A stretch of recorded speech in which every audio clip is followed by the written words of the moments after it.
ما القيم التي ينادي بها كثير من الملحدين الداروينيين هذه الأيام؟ الحرية، المساواة، حقوق الإنسان، حقوق المرأة. تعالوا نرى وضع المرأة حسب الأسس العلمية الداروينية.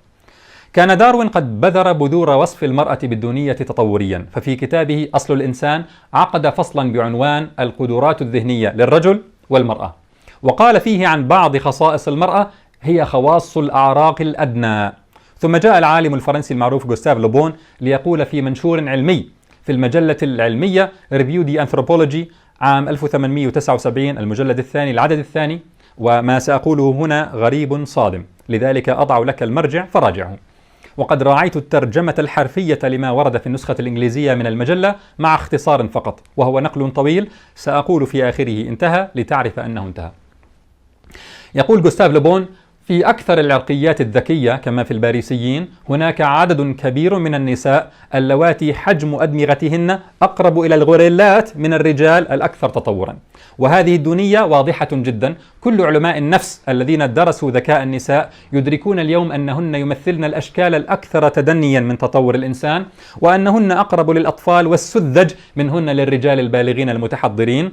بلا شك هناك نساء متميزات أرقى بكثير من الرجل المتوسط، لكنهن استثناء كولادة أي مخلوق مشوه، على سبيل المثال غوريلا برأسين، وبالتالي فيمكننا أن نهمل وجود هؤلاء النساء تماما. انتهى كلام لوبون، وأعتذر لأخواتي المتابعات، لكن كما يقال ناقل الكفر ليس بكافر. وللدكتور جيري بيرغمان عدة مقالات تبين دونية المرأة في النظرة الداروينية، وهي مترجمة في كتاب المرأة بين الداروينية والإلحاد.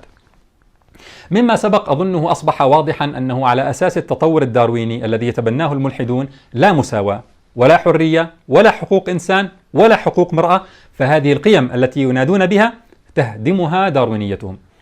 تعالوا الآن يا أخواني إلى مناقشات مع الملحد. سيقول لك بعض الملحدين: نحن لا نتفق مع كل هذه التصرفات التي تمت باسم الداروينية والإلحاد، بل نؤمن بقيم المساواة بين البشر. لكن السؤال لهم حينئذ: ألا تخونون داروينيتكم بهذا؟ أنتم بهذا تحيدون عن النتائج العلمية لنظرية داروين في نظركم تحت وطأة انتشار شعارات حقوق الإنسان وحقوق المرأة.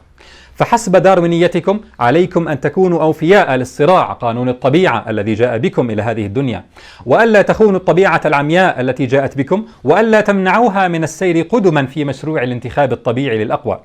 في الداروينية ليس هناك أي مبرر للتحلي بأي من الأخلاق، بل إن الصراع الدارويني يتطلب من العرقيات التي ترى نفسها أرقى تطوريا أن تتحلى بأخلاق الأنانية والطمع والاستئثار والاعتداء على العرقيات الأحط منها لتبيدها وتتكاثر على حسابها.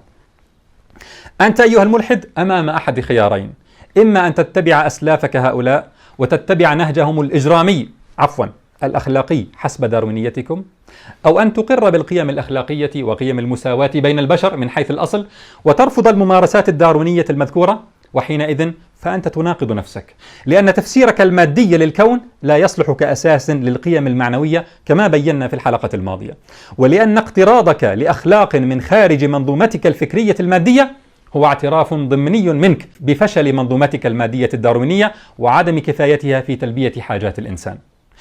إنك أيها الملحد حين تتبنى قيما إنسانية في التعامل مع كافة الأجناس دون تفرقة، وعندما تتبنى قيمة الرحمة بالضعفاء، تكون قد مارست ممارسات لا أخلاقية حسب داروينيتك. تكون قد فعلت كما في المثال الذي ضربناه أول الحلقة: سمحت لكائنات أدنى في السلم التطوري بالتكاثر على حساب الكائنات الأرقى. نحن إن اعتنينا بالقرود على حساب الإنسان لم يكن ذلك سلوكا أخلاقيا.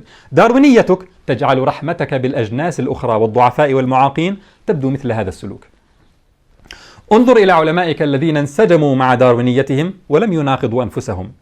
وطبقا لهربرت سبنسر فإن فكرة وسائل الوقاية الصحية وتدخل الدولة في الحماية الصحية وتلقيح المواطنين تعارض أبسط بديهيات الانتخاب الطبيعي، وكذلك مساندة الضعفاء أو محاولة حماية المرضى والحرص على بقائهم. هؤلاء علماؤك انسجموا مع نظريتهم، بماذا ترد عليهم؟ وبأي حق تخطئهم؟ وعلى أي أساس علمي تبني تحليك بالأخلاق الحميدة؟ وقد وصف ريتشارد فيكهارت مثل هذا التفكير بقوله: لقد نجحت الداروينية أو تأويلاتها الطبيعية في قلب ميزان الأخلاق رأسا على عقب، ووفرت الأساس العلمي لهتلر وأتباعه لإقناع أنفسهم ومن تعاون معهم بأن أبشع الجرائم العالمية كانت في الحقيقة فضيلة أخلاقية مشكورة. ثم إذا ساويتم أيها الداروينيون بين الإنسان السليم والمعاق والذكي والغبي والذكر والأنثى، فبأي مبرر عقلي وقفتم عند هذا الحد؟ لماذا لا تتابعون فتساوون الإنسان بالشمبانزي والغوريلا وسائر الكائنات القريبة من الإنسان تطوريا حسب معتقدكم؟ خاصة وأنكم لا تؤمنون بقيمة روحية مميزة للإنسان تميزه عن الحيوانات. يقول فرانسيس فوكوياما في كتابه نهاية التاريخ ما خلاصته: إننا لو كنا نؤمن حقا أن الإنسان مجرد كائن في سلسلة حيوانية يخضع لقوانين الطبيعة ليست له قيم متجاوزة، فإنه لابد أن تتساوى الكائنات جميعا في الحقوق، وبالتالي لا يسمح لنا بالدفاع عن الحقوق المساواتية، فإما طبقية متوحشة أو مساواتية مستحيلة. يقولون لك هناك ملحدون أخلاقهم حسنة، فنقول ليس سؤالنا عن إمكانية أن يكون الملحد حسن الأخلاق أو المؤمن سيء الأخلاق، بل السؤال العقلاني هو: هل الإلحاد يؤدي إلى الأخلاق الحسنة؟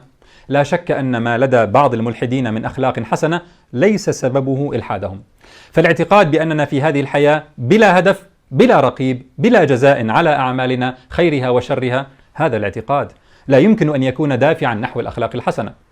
لكن الإنسان في النهاية يتأثر بمجموعة عوامل كالتربية في الصغر والبيئة المحيطة، وليست القناعة الإلحادية هي العامل الوحيد في صياغة الأخلاق. أما الإيمان بوجود الله إيمانا صحيحا ضمن التصور الإسلامي فإنه يدفع نحو مكارم الأخلاق، وإذا كان لدى المؤمن سوء خلق فهذا لنقص في إيمانه، لا أن الإيمان هو الذي تسبب في سوء الخلق أو أدى إليه. الملحد ينسجم مع إلحاده إذا تحلى بأسوأ الأخلاق، ويمارس فصاما نفسيا ويخون ماديته إذا تحلى بمكارم الأخلاق. يقول لك الملحد: العلم الحديث يساعدنا في إبطال أخطاء نظرية داروين التي أدت إلى تفرقة وطبقية دون هدم النظرية من أساسها. أعود وأؤكد أن هذا ليس مقام تفنيد التطور الدارويني، لكن كجواب على هذه النقطة نقول: التطور الدارويني يؤكد على أن كل الكائنات بما فيها الإنسان هي في تطور مستمر، وهذا يلزم منه وجود أعلى وأدنى في أعراق الإنسان الموجودة حاليا. هذا لا خلاف عليه بين الداروينيين. قد يقع الخلاف بينهم على معيار هذا التفاضل التطوري، هل هو حسب حجم الجمجمة أو لون العينين أو بروز الجبهة أو حجم الأنف أو الذكاء أو المهارات أو البنية النفسية إلى آخره. لكن من حيث المبدأ لا بد من وجود أدنى وأرقى في الأعراق البشرية حسب الداروينية، مما يؤدي حتما إلى التفرقة البغيضة التي رأيناها. تفهم بعد هذا كله نعمة تأكيد الإسلام على مساواة البشر بعضهم ببعض من حيث الأصل. يا أيها الناس إنا خلقناكم من ذكر وأنثى وجعلناكم شعوبا وقبائل لتعارفوا إن أكرمكم عند الله أتقاكم إن الله عليم خبير. أتقاكم، فجعل مجال التنافس أمرا يملك الإنسان أن يسعى لتحصيله، التقوى، لا لون البشرة ولا حجم الشفتين ولا تفلطح الأنف. وتدرك بعد هذا كله نعمة الإسلام الذي يقول نبيه عليه الصلاة والسلام: لا فضل لعربي على عجمي ولا لعجمي على عربي ولا لأبيض على أسود ولا لأسود على أبيض إلا بالتقوى، ويقول: النساء شقائق الرجال. فالحمد لله الذي هدانا إلى أننا لم نوجد في هذه الأرض من أجل الصراع، بل لعبادة الله الذي جعل من أهم وسائل عبادته إحسان الإنسان للناس والرحمة بضعفائهم وإيثارهم على نفسه. والسلام عليكم ورحمة الله.